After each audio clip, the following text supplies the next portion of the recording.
नमस्कार।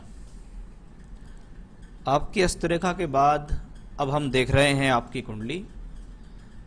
देखेंगे कुंडली में कौन से ग्रह कहाँ पर बैठे हुए हैं, उन ग्रहों की आपके जीवन में क्या भूमिका है, आने वाला समय, आने वाली दशाएं आपके लिए क्या कह रही हैं, उसके बारे में हम चर्चा करेंगे।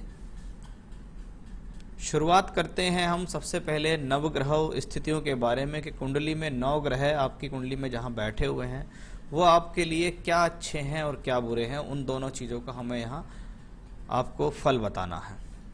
फिर आपके दशाओं के बारे में बात करेंगे और फिर आपके सवाल के जवाब देंगे और अंत में उपाय आपको बताएंगे जिनसे आपको रिलीफ मिलेगा।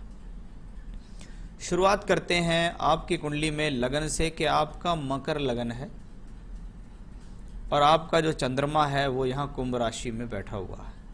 लगन के स्वामी शनिदेव हैं, राशि के स्वामी भी शनिदेव हैं क्योंकि आपकी राशि कुंभ है, चंद्रमा यहाँ 11 नंबर में बैठा हुआ है। लग्न और राशि दोनों के जो स्वामी है वो शनिदेव है, यानी आपके ऊपर जीवन में शनिदेव का प्रभाव है। और शनिदेव का प्रभाव जब किसी हॉरोस्कोप पे ज़्यादा देखा जाता है तो ये सीधी बात है, शनिदेव मेहनत के लिए जाने जाते हैं। ये वो प्लेनेट है जो जब तक व्यक्ति को जीवन में अच्छी तरीके से मेहनत नहीं करा लेते, अच्छी तरीके से उसको रगड़ नहीं लेते, तब तक ये प्लेनेट प्रभाव नहीं देते हैं।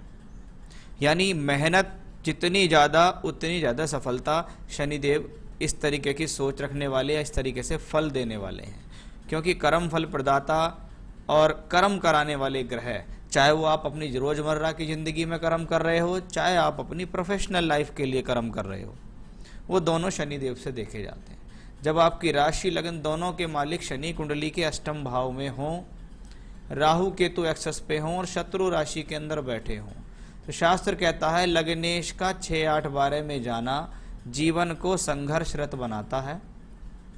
जब ये अष्टम में जाता है तो अष्टम भाव अड़चन और परेशानी के लिए जाना जाता है कि जीवन में अड़चनों के लिए तैयार रहिए। आपके जो भी कार्य संपन्न होंगे वो अड़चनों से, किसी न किसी रुकावट और देरी के साथ संपन्न होंगे।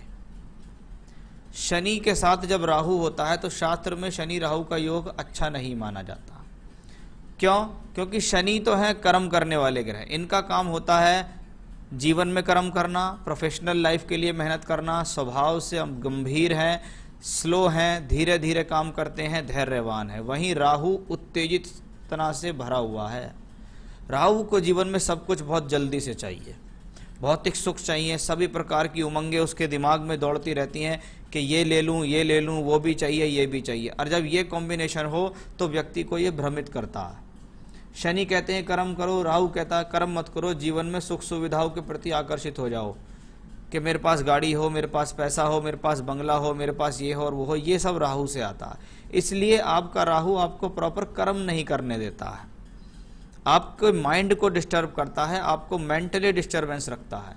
ये शनि राहु का कॉम्बिनेशन जब 8th हाउस में हो तो व्यक्ति अपने जीवन में चाह कर भी ऐसे टारगेट को अचीव नहीं कर पाता जो कि वाकई में उसको करने चाहिए, क्योंकि ये शनि राहु का योग आपको सही कर्म करने नहीं देगा, आपसे गलती करा सकता है, आपके वे ऑफ टॉकिंग को खराब कर सकता है, आपको मानसिक चिंताएं दे सकता है।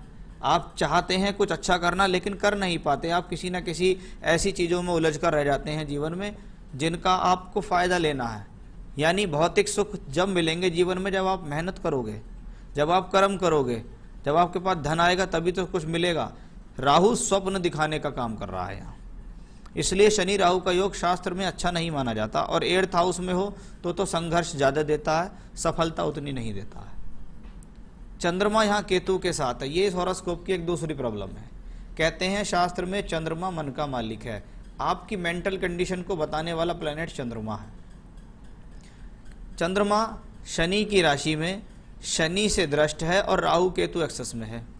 टेंशन देना, मानसिक अवसाद देना, सिर दर्द देना, माइग्रेन देना, छोटी छोटी बातों पर क्रोधित होना, एग्रेशन होना, स्वभाव में चिड़चिड़ापन होना, ये सब चंद्रमा से देखा जाता है।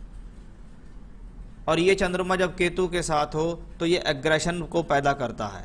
ये चंद्रमा शनि राहु केतु के साथ मिलकर कालसर्प दोष बनाता है। इसलिए आपके हॉरोस्कोप में लगन के स्वामी और राशि के स्वामी और चंद्रमा राहु केतु एक्सेस पे हैं। आपको जीवन में अब की उम्र से लेकर और जब तक आप जीवित रहें कम से कम 3 बार काल सर्प दोष का निदान अवश्य कराना चाहिए। ये किसी गंगा के किनारे या किसी मंदिर पे नहीं होता। उसके लिए जाइए उज्जैन, महाराष्ट्र, मध्य प्रदेश में, वहाँ उज्जैन जाइए, वहाँ जाकर महाकालेश्वर की यहाँ सामने पूजा कराइए काल सर्प दोष की, आपको बहुत आराम मिलेगा। अब कुंडली में चंद्रमा सप्तम भाव का मालिक होकर अपने से अष्टम में है। सप्तम भाव पद प्राप्ति, पब्लिक इमेज और पति या पति से संबंधित रिलेशन के लिए जाना जाता है। यही चंद्रमा राहु केतु एक्सेस में है, शनि राहु के साथ है कि आपकी क्रोध, जुलझुलाहट, चिड़चिड़ाहट के कारण आपके वैवाहिक जीवन पर भी खतरा आ सकता है। आपके पति से आपके संबंध खराब हो सकते हैं। वो एग्रेशन हो सकता है, ज़रूरत से ज़्यादा बोलना हो सकता है, क्रोध में आकर कुछ गलत बोल दिया, वैसा भी इसी कॉम्बिनेशन से देखा जाता है। आपका चंद्रमा नवांश में भी अच्छा नहीं, लाभ भाव में है, लेकिन वहाँ 2 मैलेफिक्स प्लैनेट मंगल और शनि की दृष्टि उसके ऊपर पड़ रही है, यानी चंद्रमा वहाँ भी बहुत बेचैन है। तो चंद्रमा बेचैन है तो मन के अंदर पूरी बेचैनी है। आपने ऐसा लिख कर भी दिया है, इमोशनल अप्स डाउन काफ़ी आते हैं, सब कुछ होके भी मन शांत नहीं है, यानी चंद्रमा मन का मालिक है। मन शांत तो करना पड़ेगा, उसके लिए रेमेडी तो मैं बता दूंगा, उनको करेंगे तो आपको रिलीफ मिलेगा। एक उपाय मैं आपको बता चुका हूँ काल सर्प वाला, और बाकी मैं आपसे आगे डिस्कस करूंगा। मंगल इस हॉरोस्कोप में बहुत अच्छा प्लेनेट है। आपके हाथ में मंगल रेखा भी बहुत ज़बरदस्ती है और मंगल भी 6th हाउस में बैठा हुआ प्लेनेट है। 6ठे घर में मंगल होता है तो कहता है आपके जीवन में कितने भी संघर्ष आएंगे उनको सॉल्व करने का कार्य मैं करूँगा। झगड़ों से, झंझटों से, परेशानियों से निकाल कर लाने में ग्रह सक्षम है, बीमारियों से निकाल के लाने में सक्षम है, शत्रुओं को परास्त करने में सक्षम है। ऐसा मंगल व्यक्ति से जीवन में बेइंतहा मेहनत कराता और मेहनत करा के सफलता देता है। मंगल की चौथी दृष्टि जब 9th हाउस पे हो तो व्यक्ति को जीवन में अपने भाग्य से सुख प्राप्त करने के लिए मेहनत कराने का ये कॉम्बिनेशन है और व्यक्ति करके उसको जीवन में आगे बढ़ता भी है। जब चौथे घर का मालिक हो के मंगल 6ठे घर में हो तो मंगल की दशा हो या अंतरदशा हो तो ये घर के सुख में कमी करती है। या तो आपको घर से दूर भेज देगी, स्थान परिवर्तन करा देगी, या परिवार के अंदर कलह का सा वातावरण हो जाता है जिसके कारण आपको टेंशन्स होनी शुरू हो जाती हैं। जब चतुर्थेश 6ठे घर में हो तो व्यक्ति स्वयं के बल पर मकान देरी से बना पाता है। लगभग आधी उम्र निकल जाने के बाद कहीं जाकर उसको एक मकान का सुख अपने बल पर देखने के लिए मिलता है। तो मंगल उस लिहाज से यहाँ बेहतर है, लेकिन कुछ कमियां हैं जो मैंने उसके बारे में आपको बताई। अब 4 ग्रह कुंडली में सप्तम भाव में बैठे। 7th हाउस पब्लिक इमेज, पद प्राप्ति, नौकरी, पति का स्थान कहलाता है। जब 4 प्लेनेट वहां बैठे हैं तो उनके इफेक्ट होते हैं। जैसे पहला ग्रह है बुध। बुध 6ठे और भाग्य स्थान का मालिक होकर बैठा है केंद्र में। भाग्येश का केंद्र में होना विवाह के बाद वैवाहिक जीवन के लिए कुछ तरक्की दे देता है या पति से सपोर्ट दिला देता है। जब बुध वक्री हो तो एक व्यक्ति के अंदर एक समस्या होती है, वो होती है आप इंटेलिजेंट हैं, आपकी पकड़ अच्छी है, वो अपने आप में ठीक है, लेकिन आप ही इंटेलिजेंट हैं, आप अपने आगे किसी को कुछ समझे ना, अपनी बात को आगे रखें, बिना किसी तर्क के आप बहस करना शुरू कर दें, ऐसा वक्री बुध के साथ देखा जाता है। यानी ऐसे लोग इंटेलिजेंट तो होते हैं लेकिन ओवर कॉन्फिडेंस में आकर जीवन में अपना नुकसान भी करते हैं। कभी कभी बेवजह किसी बात को लेकर वाद विवाद करना, चाहे वो बाहर के लोगों से हो, काम करने वालों के साथ हो या पति के साथ। तो बुध उस लिहाज से खराब है। बुध, शुक्र, बृहस्पति जब कुंडली में एक साथ हों, केंद्र त्रिकोण में बैठे तो इसको सरस्वती योग कहा जाता है। सरस्वती योग शिक्षा के लिए अच्छा, सरस्वती योग बुद्धि के लिए अच्छा, ज्ञान के लिए अच्छा, लक्ष्मी प्राप्ति के लिए अच्छा योग कहा जाता है, क्योंकि शुक्र आपकी कुंडली में योग कारक केंद्र और त्रिकोण दोनों के फल देने वाला ग्रह बैठा है। भाग्येश के साथ सप्तम भाव में आपको अपने कार्य क्षेत्र में कार्य करते हुए योग कारक ग्रह शुक्र की स्थिति प्राप्त होगी, यानी जीवन में सुख, साधन, धन, मान, सम्मान मिलेगा। अब 6ठे घर का मालिक बुध बैठा हुआ है यहाँ, 8वें घर का मालिक बुध भी यहाँ बैठा हुआ है, 12वें घर का मालिक भी बुध बृहस्पति यहाँ बैठा हुआ है। तो इसका मतलब है जीवन में वैचारिक मतभेद खूब दिखता है मुझे आपके हॉरोस्कोप में, कि आप कभी कभी बेवजह भी हस्बैंड के साथ आपके मतभेद हो सकते हैं। बहुत ज़्यादा सावधान रहना है, क्योंकि नवांश कुंडली में ये कॉम्बिनेशन रिपीट हुआ। वहाँ भी शनि सप्तम का मालिक होकर अपने अष्टम में है अपने से। यहाँ भी चंद्रमा अपने से अष्टम में है, राहु केतु एक्सेस में है और सूर्य उसके साथ है। बृहस्पति इसको सेव कर रहा है बस। अगर ये बृहस्पति यहाँ सेव ना करे तो आपकी मैरिड लाइफ को बहुत प्रॉब्लमेटिक बना सकता है। उच्च का बृहस्पति है, द्वादश तीसरे घर का मालिक होकर सप्तम में है। दूर की यात्रा, विदेश यात्रा, हवाई यात्रा कराने में ये ग्रह सक्षम है। तो उस लिहाज से प्लेनेट अच्छा है, उच्च का बृहस्पति है। लेकिन प्लेसमेंट इस ग्रह की अच्छी है, जहां का मालिक है वो अच्छा नहीं है, यानी बृहस्पति अपने भरपूर फल आपको नहीं दे पाएगा। बृहस्पति कुंडली में सूर्य के बहुत निकट है, अस्त है। सूर्य 23 डिग्री, बृहस्पति 25 डिग्री। जब बृहस्पति जैसा ग्रह जो धन का, कोष का कारक ग्रह कहा जाता है, वह कुंडली में अस्त हो जाए, धन भाव का मालिक अष्टम भाव में हो, तो जीवन में सोर्स ऑफ इनकम आएगी और सोर्स ऑफ इनकम चली जाएगी। पैसा आएगा, पैसा चला जाएगा, किसी ना किसी कारण से पैसा जाएगा, चाहे कर्ज में, EMI में, परेशानी में, बीमारी में, लेकिन व्यक्ति धन संचय नहीं कर पाता है। वो कॉम्बिनेशन आपके चार्ट में मुझे यहाँ कमज़ोर दिखा भी, और आपका ये सवाल भी है वो किस कारण से हो रहा है, वो उसको देख लीजिए आप कि धन का कारक भी अस्त है और धन का स्वामी शनि 8वें घर में राहु केतु एक्सेस पे है। इसके लिए कालसर्प वाला उपाय कराएंगे तो आपको कुछ स्थितियां खुलेंगी, कुछ उपाय मैं बताऊंगा, उनसे आपको रिलीफ मिलेगा। तो ये तो थी हॉरोस्कोप में प्लैनेटरी पोजीशन, जो अपने आप में बहुत जगह अच्छी दिखाई दी। लेकिन मैं किसी भी कुंडली का सार जब अच्छा मानता हूं जब उसका चंद्रमा और लग्न लग्नेश बहुत मजबूत हो। आपका लग्नेश भी पीड़ित है, आपका चंद्रमा भी पीड़ित है, यानी जब दो ही शुरुआत करने वाले ग्रह जो हॉरोस्कोप का बल बता देते हैं कि कुंडली में कितनी जान है, वो जान ही अच्छी नहीं है अगर कुंडली के अंदर, तो व्यक्ति अपने जीवन में इतना कैपेबल नहीं हो पाता कि वो बहुत कुछ बड़ा कर सके जीवन में। बाकी हर ग्रह की दशा अंतरदशा है, वो अपनी दशा में क्या फल देगा उसके बारे में अब आगे चर्चा करेंगे कि बुध की महादशा आपको चल रही है। बुध 7th हाउस में योग कारक शुक्र और उच्च के बृहस्पति के साथ आप सोर्स ऑफ इनकम कर रहे हैं, जीवन में धन अर्जित कर रहे हैं। अगस्त 19 से अप्रैल 22 तक शनि की अंतरदशा है। शनि 8th हाउस में राहु के साथ, मन ना लगने देना, मानसिक तनाव होना, टेंशन होना, एग्रेशन होना, क्रोध आना, चिड़चिड़ाहट आना, ये सब शनि की अंतरदशा में दिखता है। क्योंकि शनि यहाँ चंद्र केतु से संबंधित भी हैं, शनि राशि के मालिक भी हैं, शनि लग्न के मालिक भी हैं, इसलिए आपको ये सब प्रॉब्लम हो रही है। दूसरा, 7.5 का प्रथम चरण भी आपको चल रहा है, चंद्रमा से 12वें घर में चल रहा है।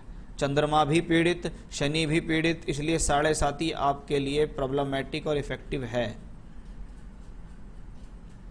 और शनि की दशा भी है, यानी अप्रैल 22 तक तो ये कंडीशन चल रही है। उसके बाद की स्थिति मुझे और भी चिंता में डालती नजर आ रही है। किस वे में आ रही है वो मैं बताता हूँ। देखिए, अगली दशा आपको अप्रैल 22 से आएगी केतु की।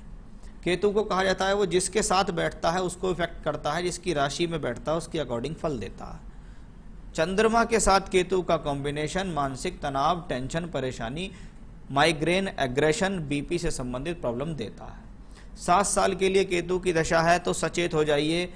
अगर आपने उपाय नहीं करे, अपना ध्यान नहीं करा, मेडिटेशन, योगा, प्राणायाम, लाइफ स्टाइल को चेंज नहीं करा, तो आप आने वाले समय में किसी मानसिक डॉक्टर से मिलेंगे और उसकी दवाई गोलियां खाएंगे। उसके अलावा केतु यहाँ चंद्रमा के साथ है, क्योंकि चंद्रमा सप्तमेश है। आप अपने साथ के लोगों से लड़ झगड़ सकते हैं, आप अपने पति से लड़ झगड़ सकते हैं। उसका कारण आपका मन के ऊपर संयम ना होना है कि जी एग्रेशन है, ठीक नहीं चल रहा है सब कुछ, मन में किसी न किसी प्रकार की अशांति दिखाई दे रही है, उसके कारण आपके जीवन में प्रॉब्लम आएगी। क्योंकि चंद्रमा यहाँ भी लाभ भाव में है, लेकिन शनि मंगल से प्रभावित है। केतु यहाँ सूर्य के साथ 7th हाउस में, यानी वैवाहिक जीवन को बहुत संभाल के चलें। दशमांश में केतु 3rd हाउस में बैठा है, बुध के साथ बैठा है। बुध की महादशा आपको चली, हो सकता है आपने पिछले समय में कोई स्थान परिवर्तन, कोई नौकरी परिवर्तन आपने किए होंगे। अब आ रही है आपको केतु की दशा। केतु भी 3rd हाउस में ही है यहाँ, यानी कार्य क्षेत्र के लिए संघर्ष बराबर रहेगा। केतु की दशा में दूर स्थान की यात्रा करना या हवाई यात्रा या विदेश यात्रा संभव दिखाई देती है आगामी समय में। कभी कभी ऐसे लोगों को विदेश में काम करने का भी ऑफर मिल जाता है। कि आप अगर ट्राई करें अप्रैल 2022 के बाद जो केतु की दशा आएगी उसमें आपको दूर स्थान से जुड़कर काम करने का मौका मिल सकता है, वो आपकी इस केतु में दिखता है। लेकिन केतु की शुरुआत ही कुंडली से ठीक नहीं है, जो सबसे पहले मानसिक चिंता दे रही है। मन ठीक नहीं है, मानसिक तनाव है, तो आप जीवन में अच्छे खासे करियर को चलते हुए भी खराब कर सकते हैं। लेकिन अगर व्यक्ति उपाय करे, ईश्वर की आराधना करे, तो ये सारे दोष को वो खत्म कर सकता है। आपने कहा मेरा प्रमोशन 4-5 साल से ड्यू है, मेहनत काफ़ी है, रिजल्ट कम मिलता है। वो शनि राहु के योग के कारण है, वो शुरू में ही मैंने आपको बताया। अभी बुध में शनि अप्रैल 22 तक है, चांसेस लगातार बने हुए हैं। किसी भी समय आपको अप्रैल मई 2022 तक कॉम्बिनेशन आ सकता है कि जी आपका प्रमोशन जो ड्यू था वो हमने कर दिया है, क्योंकि यहाँ शनि लाभ भाव में बैठा हुआ प्लेनेट है, लाभ भाव में बैठा है, फायदे के घर में बैठा है, इसलिए फायदा तो देगा। इसलिए जो प्रमोशन वाली बात है वो आपकी यहाँ ठीक हो गई। वेट कीजिए, अब मई जून तक आपके पास योग बना हुआ है, प्रमोशन आपका हो जाएगा। धन संचय आता है, बहुत जीरो सब निकल जाता है, वो बता दिया। लोन से कब मुक्ति मिलेगी? बुध की दशा के बाद आ रही है केतु की दशा। केतु सेकंड हाउस में चंद्रमा के साथ है, धन तो देगा, लोन मुक्ति भी कराएगा, लेकिन समय लगाएगा। हो सकता है पूरी केतु की दशा निकल जाए आपकी लोन उतारने में, लेकिन हाँ केतु में आप लोन मुक्त हो जाएंगे। आने वाले समय में क्या लेखन का काम कर सकती हूँ या कोई बिजनेस? देखिए, बिजनेस के तो कोई योग इस हॉरोस्कोप में है नहीं। जब लेखन की बात आती है तो लेखन राइटिंग स्किल्स को दिखाता है। जुपिटर आपका स्ट्रांग है, मरकरी स्ट्रांग है, शुक्र सरस्वती योग में है, केतु यहाँ थर्ड हाउस में, यानी व्यक्ति किसी प्रकार का लेखन लिखकर, टाइप करके, इंटरनेट के माध्यम से लोगों के पास अपनी बात को पहुंचाना, इन चीज़ में सफलता हासिल कर लेता है। यदि आप इस चीज़ को करेंगे तो इस क्षेत्र में आपको सफलता मिलेगी, लेकिन इस क्षेत्र में आपको लंबे समय तक टिककर काम करना होगा। नौकरी के साथ लेखन का कार्य करें तो अच्छा है, नौकरी छोड़ने का सुझाव नहीं, नौकरी करते रहना है।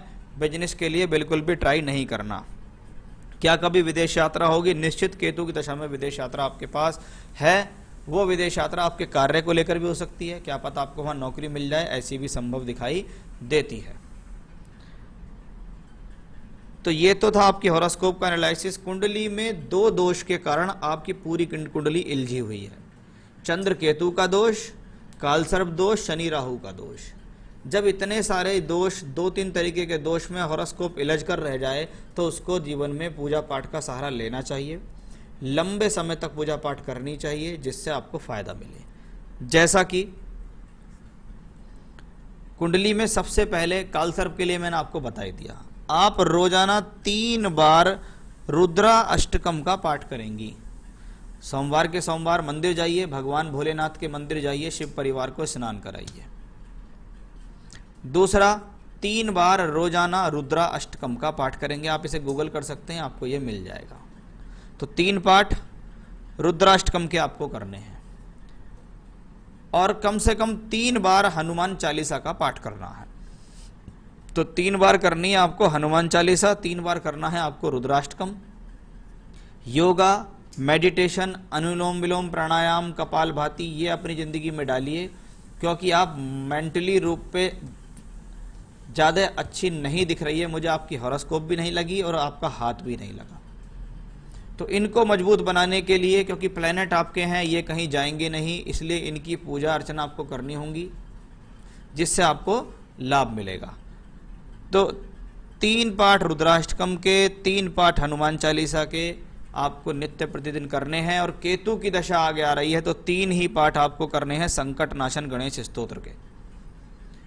ये 3 पाठ आपको रोजाना करने हैं। इसमें चाहे तो आप हनुमान चालीसा 1 बार कर लीजिए, बहुत है, लेकिन संकट नाशन गणेश स्तोत्र, रुद्राष्टकम, ये 3 पाठ अवश्य करें। सोमवार को मंदिर जाएं। उसके अलावा एक डबल फायर ऑस्ट्रेलियन ओपल आपको अपनी राइट हैंड की इंडेक्स फिंगर में पहनना है। शुक्र ग्रह का ये रत्न है। शुक्र ग्रह यहाँ सूर्य की आभाओं से शुक्र भी अस्त है, इसलिए उसका रत्न पहनने से आपके भाग्य में जागृत होगा, बुद्धि जागृत होगी, सोर्स ऑफ इनकम अच्छे होंगे, पैसे की स्थिति अच्छी होती चली जाएगी। वो आप अपने जीवन में डाल सकती हैं। डबल फायर ऑस्ट्रेलियन ओपल आप हमसे प्राप्त कर सकते हैं। हम आपको रिंग बनाकर आपके एड्रेस तक प्रोवाइड करा सकते हैं। अच्छी क्वालिटी का स्टोन आपको हमारे पास से लैब सर्टिफाइड मिल जाएगा। तो ये था आपकी हॉरोस्कोप का एनालिसिस, आपके सवालों के जवाब, जो चीज़ हम आपके बारे में देख सकते थे, बता सकते, वो हमने यहाँ गहराई से आपको बताया। उपाय करेंगे तो आने वाले समय की सारी बाधाओं को दूर करेंगे। किन चीज़ों से सावधानी रखनी है, क्या चीज़ आगे प्रॉब्लम दे सकती है, वो सब हमने आपके हॉरोस्कोप को देखकर आपको यहाँ बताने का प्रयास किया है। तो आप उपाय कीजिए, जीवन में आप अवश्य सफल होंगे। नमस्कार।